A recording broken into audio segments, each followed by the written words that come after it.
Avez-vous déjà ressenti cette force intérieure qui vous permet d'affronter les tempêtes de la vie sans vaciller? Ou, au contraire, avez-vous parfois l'impression que tout vous atteint trop facilement, que les échecs vous freinent, que l'opinion des autres vous pèse?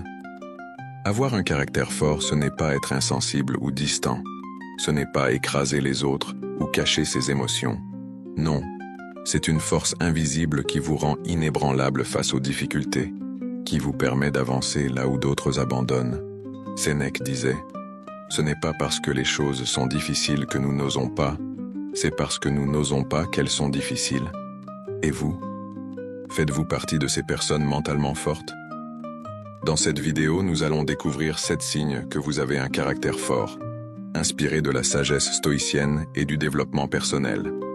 Certains pourraient bien vous surprendre, et le dernier est souvent le plus sous-estimé mais aussi le plus puissant. Alors restez bien jusqu'à la fin.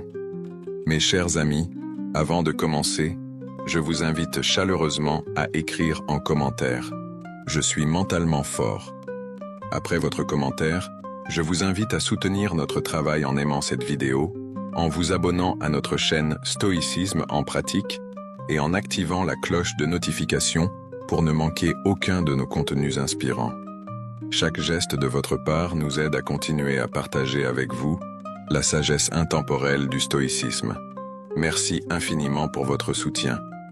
Vous êtes prêtes? Allons-y. Premier signe. Vous ne laissez pas les émotions contrôler vos décisions. Avez-vous déjà pris une décision que vous avez regrettée quelques heures ou quelques jours plus tard? Un message envoyé sous le coup de la colère, une réaction impulsive face à une critique, ou encore une opportunité rejetée par peur de l'inconnu? Nous avons tous été dans cette situation. Pourtant, une personne au caractère fort comprend que ses émotions ne doivent pas être aux commandes. Épictète disait « Ce qui trouble les hommes, ce ne sont pas les choses, mais les jugements qu'ils portent sur ces choses. » Cela signifie que ce ne sont pas les événements en eux-mêmes qui nous affectent, mais la manière dont nous les interprétons et y réagissons. Prenons un exemple concret. Imaginez que vous soyez au travail et qu'un collègue critique ouvertement votre manière de faire. La première réaction qui pourrait vous venir serait la colère, l'envie de riposter, voire de répondre avec la même énergie négative. Mais une personne mentalement forte sait que réagir sous l'effet de la colère peut aggraver la situation. Au lieu de répondre immédiatement, elle prend du recul. Elle se demande « Cette critique est-elle justifiée? Peut-elle m'aider à m'améliorer? » Si oui, elle accepte cette remarque avec sagesse et en tire un apprentissage. Sinon, elle laisse simplement passer, sans se laisser atteindre. Un autre exemple. Imaginez que vous soyez dans une situation stressante, comme un conflit avec un proche ou une mauvaise nouvelle au travail. Une personne avec un fort caractère ne se laisse pas emporter par l'anxiété ou la peur, mais analyse calmement la situation. Elle sait que chaque problème a une solution, et que perdre son sang-froid ne fera qu'aggraver les choses. Et vous? Combien de fois avez-vous laissé vos émotions prendre le dessus? La bonne nouvelle, c'est que cela se travaille. Prenez un moment chaque jour pour observer vos réactions émotionnelles. Quand une situation difficile se présente, respirez profondément, mettez un instant de pause avant d'agir, et posez-vous cette question. Est-ce moi qui contrôle cette émotion, ou est-ce elle qui me contrôle? En cultivant cette habitude, vous développerez un véritable bouclier mental. Non seulement vous éviterez des décisions regrettables, mais vous gagnerez également le respect des autres et surtout, votre propre respect. Deuxième signe. Vous acceptez ce que vous ne pouvez pas contrôler. Les stoïciens prônaient l'acceptation du destin. Marc Aurèle disait « Que la force me soit donnée de supporter ce qui ne peut être changé et le courage de changer ce qui peut l'être. » Une personne mentalement forte ne gaspille pas son énergie à se plaindre de l'inévitable, elle s'adapte et avance. Imaginez que vous soyez coincé dans un embouteillage monstrueux alors que vous êtes en retard pour un rendez-vous important. Que faites-vous? Vous énervez? Klaxonnez? Vous laissez submerger par l'agacement? Une personne avec un fort caractère comprend que son stress n'accélérera pas la circulation. Elle prend une grande inspiration et accepte la situation. Peut-être mettra-t-elle à profit ce temps d'attente pour écouter un podcast inspirant ou réfléchir à son prochain projet. Autre exemple, vous perdez un emploi du jour au lendemain. C'est un choc bien sûr, mais que faire? Se morfondre et ressasser l'injustice de la situation? Ou voir cela comme une opportunité de changement? Un individu mentalement fort choisit la deuxième option. Il sait que la vie est une succession de hauts et de bas, et qu'il ne peut contrôler que sa réaction face aux événements. Prenez un moment pour réfléchir. Combien de temps avez-vous déjà perdu à vous inquiéter de choses sur lesquelles vous n'aviez aucun pouvoir? Imaginez l'énergie que vous pourriez économiser en lâchant prise sur l'incontrôlable et en vous concentrant uniquement sur ce qui dépend de vous. Accepter ce que l'on ne peut pas changer n'est pas de la résignation, mais une preuve de sagesse et de force intérieure. C'est choisir de ne pas être une victime des circonstances, mais un maître de soi-même. Troisième signe. Vous êtes capable de rester seul avec vos pensées. Blaise Pascal disait « Tout le malheur des hommes vient d'une seule chose, qui est de ne pas savoir demeurer en repos dans une chambre. » À l'ère des distractions permanentes, être seul avec soi-même est devenu un véritable défi. Beaucoup de gens fuient la solitude en s'occupant sans cesse, réseaux sociaux, télévision, bruit de fond constant. Pourquoi? Parce qu'ils ont peur d'affronter leurs propres pensées. Pourtant, une personne au caractère fort sait apprécier ces moments de calme intérieur. Elle les utilise pour réfléchir, méditer, se recentrer sur ses objectifs et mieux comprendre ses émotions. Les grands sages de l'histoire ont toujours valorisé la solitude comme un outil de connaissance de soi. Prenons l'exemple de Marc Aurèle, empereur romain et philosophe stoïcien. Malgré les responsabilités colossales de son règne, il s'accordait du temps seul, chaque matin, pour écrire ses pensées et clarifier ses idées. Il comprenait que la force intérieure se nourrit du silence et de la réflexion. Imaginez-vous dans un chalet isolé, sans connexion Internet ni distraction. Seriez-vous à l'aise avec vous-même ou ressentiriez-vous un profond malaise? Ceux qui ont un fort caractère n'ont pas besoin de stimuli externes pour se sentir bien. Ils trouvent leur force à l'intérieur. Cultiver cette capacité, c'est apprendre à être son propre meilleur compagnon. Prenez du temps pour vous, sans distraction, et observez ce qui se passe en vous. Au début, cela peut être inconfortable, mais avec le temps, vous découvrirez une richesse intérieure insoupçonnée. Vous serez surpris de voir à quel point cela renforce votre esprit et votre sérénité. Quatrième signe. Vous ne recherchez pas l'approbation des autres. Une des caractéristiques les plus marquantes des personnes au caractère fort est leur capacité à avancer sans chercher l'approbation ou la validation des autres. Elles ne se laissent pas dicter leur vie par le regard extérieur. Sénèque disait « Vivre pour les autres, c'est être mort déjà ». Cela ne signifie pas qu'il faille être égoïste ou insensible, mais plutôt qu'il est essentiel de tracer sa propre route sans constamment chercher à plaire aux autres. Prenons un exemple. Imaginez que vous avez un rêve ou un objectif qui vous tient à cœur. Peut-être voulez-vous lancer votre propre entreprise, changer de carrière ou partir vivre à l'étranger. Mais dès que vous en parlez autour de vous, vous êtes confronté à des avis négatifs. C'est trop risqué. Tu devrais te contenter de ce que tu as. Et si tu échoues? Les personnes qui ont un fort caractère écoutent ces opinions, mais elles ne les laissent pas dicter leur choix. Elles savent que l'on ne peut pas plaire à tout le monde et que suivre la majorité n'est pas toujours la meilleure voie. Elles sont prêtes à affronter la critique, à avancer malgré les doutes des autres et à rester fidèles à leurs convictions. Un autre exemple frappant est celui des grands penseurs et visionnaires.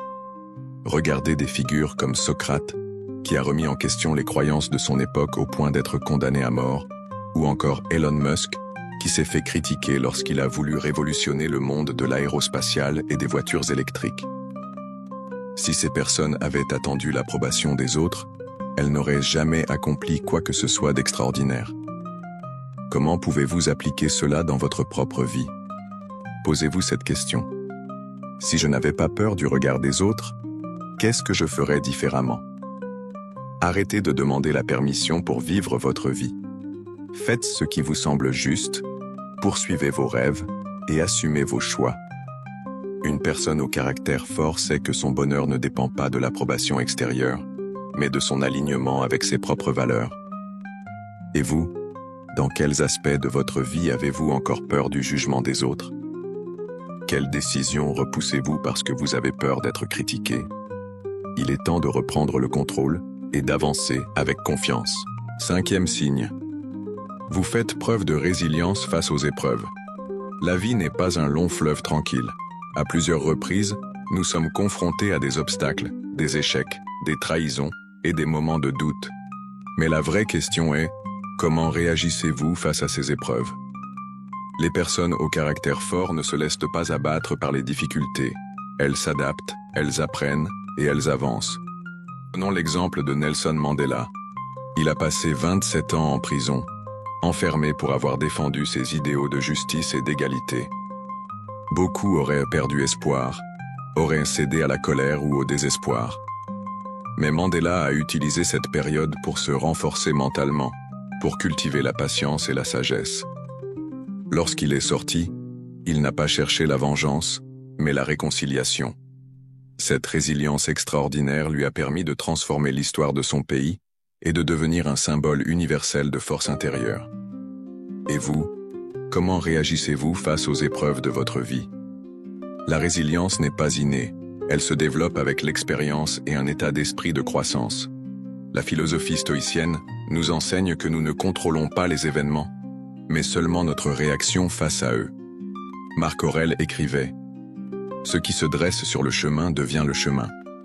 En d'autres termes, chaque difficulté est une opportunité de devenir plus fort.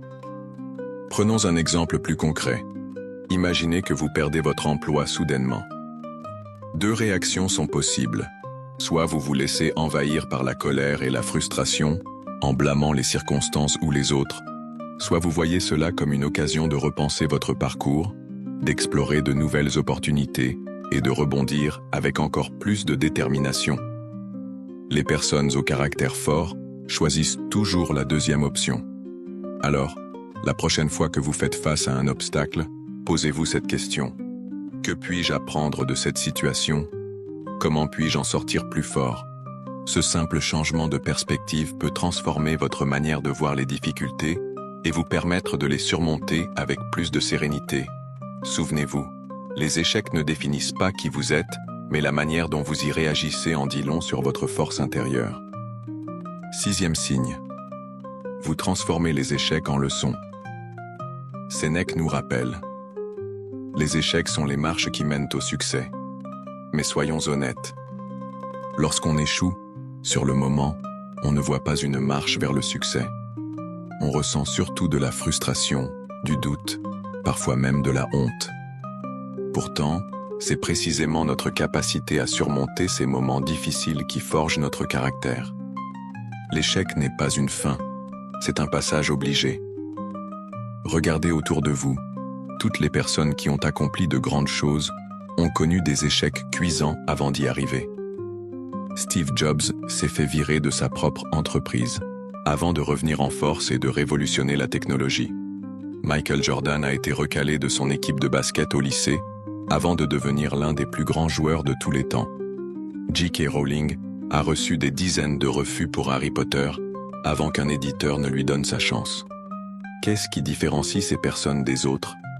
Ce n'est pas leur talent brut, mais leur mentalité. Une personne au caractère fort ne voit pas l'échec comme une preuve qu'elle n'est pas assez bonne ou que c'est foutu pour elle. Non, elle comprend que l'échec est une partie du processus. Chaque revers contient une leçon précieuse pour mieux rebondir. Le bon état d'esprit face à l'échec. Accepte que l'échec fait partie du chemin. Personne ne réussit du premier coup et ce n'est pas grave. Ce qui compte, c'est ce que tu fais après. Analyse, mais ne ressasse pas. Regarde objectivement ce qui a cloché, mais ne t'auto-flagelle pas. L'objectif est d'apprendre, pas de se punir. Adopte une mentalité de croissance. Dis-toi que chaque échec te rapproche d'une meilleure version de toi-même. En réalité, il n'y a que deux options. Apprendre ou abandonner. Et toi? Que choisis-tu? 7e signe. Vous pratiquez la gratitude et restez humble. On parle souvent de réussite, de force mentale, de résilience. Mais il y a un secret que beaucoup oublient, la gratitude. La société nous pousse à vouloir toujours plus. Plus d'argent, plus de succès, plus de reconnaissance. On nous fait croire que le bonheur est dans la prochaine promotion, dans le prochain achat, dans la validation des autres. Mais si on ne prend jamais le temps d'apprécier ce qu'on a déjà, on finit toujours frustré, insatisfait, en quête d'un bonheur qui semble toujours nous échapper. Pourquoi la gratitude est-elle un signe de force de caractère? Parce que pratiquer la gratitude, c'est un choix conscient. C'est facile de se plaindre, de se comparer aux autres, de se focaliser sur ce qui nous manque. Mais s'arrêter un instant pour reconnaître ce qu'on a déjà demande une vraie force intérieure. Les stoïciens disaient qu'on ne peut pas contrôler les événements extérieurs, mais qu'on peut toujours contrôler notre perception. En cultivant la gratitude, on change notre regard sur la vie. On réalise que même dans les périodes difficiles, il y a toujours quelque chose à apprécier. Une personne qui nous soutient, une leçon qu'on a apprise, un simple rayon de soleil qui éclaire notre journée. La gratitude ne signifie pas être naïf. Attention, pratiquer la gratitude ne veut pas dire ignorer les problèmes ou se contenter de peu. Ce n'est pas se dire « tout va bien » alors qu'on traverse une épreuve difficile. C'est plutôt reconnaître qu'au milieu des défis, il y a toujours des raisons d'être reconnaissant. Un échec peut être douloureux, mais il peut aussi être une opportunité d'apprentissage. Une rupture peut faire souffrir, mais elle peut aussi ouvrir la porte à une meilleure relation. Une journée difficile peut sembler interminable, mais elle peut nous apprendre la patience et la résilience. L'humilité, l'arme secrète des esprits forts. Les personnes mentalement fortes ne ressentent pas le besoin de se vanter, de prouver qu'elles sont meilleures que les autres. Pourquoi? Parce qu'elles savent qu'elles n'ont rien à prouver. Elles sont en paix avec elles-mêmes. Regarde les vrais leaders, les personnes qui inspirent réellement. Ce ne sont pas celles qui cherchent à impressionner, mais celles qui restent humbles, qui savent écouter, qui respectent les autres. Elles savent que personne n'a réponse à tout, et qu'il y a toujours quelque chose à apprendre. Les personnes arrogantes ont besoin de rabaisser les autres pour se sentir supérieures. Les personnes humbles, elles, élèvent les autres, parce qu'elles savent que la vraie grandeur ne se mesure pas à l'ego. Comment cultiver la gratitude et l'humilité au quotidien? Prends un moment chaque jour pour reconnaître 3 choses pour lesquelles tu es reconnaissant. Ça peut être quelque chose de simple, un bon repas, une discussion enrichissante, un moment de calme. Exprime ta gratitude aux autres. Un simple merci sincère peut avoir un impact énorme sur quelqu'un. Ne te compare pas aux autres. Compare-toi à la personne que tu étais hier. Ton seul objectif doit être de progresser, pas d'être meilleur qu'un autre. Reste curieux et ouvert d'esprit.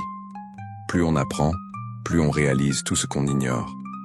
C'est cette humilité qui permet de grandir. Et toi? Dis-moi en commentaire, quelles sont les choses pour lesquelles tu ressens de la gratitude aujourd'hui? Et comment fais-tu pour rester humble malgré tes réussites? J'ai hâte de lire vos réponses. Avoir un caractère fort ne signifie pas être parfait. Ce n'est pas une qualité innée, réservée à une élite. C'est une discipline, un état d'esprit, une façon de voir le monde qui se cultive jour après jour. Si vous vous êtes reconnu dans plusieurs de ces signes, félicitations. Vous avez déjà cette force en vous. Si certains points vous semblent encore difficiles, c'est une excellente nouvelle aussi, parce que cela signifie que vous avez une marge de progression et que vous pouvez développer cette puissance intérieure à travers vos choix et vos actions quotidiennes. Maintenant, dites-moi en commentaire, quel signe vous correspond le plus et lequel aimeriez-vous renforcer? Partagez votre expérience car c'est en échangeant et en apprenant les uns des autres que l'on grandit vraiment. Si cette vidéo vous a inspiré, laissez un like pour soutenir la chaîne et abonnez-vous à Stoïcisme en pratique pour encore plus de conseils inspirés des grands philosophes. À très bientôt pour une nouvelle vidéo, et d'ici là, faites de la sagesse des stoïciens votre plus grande force.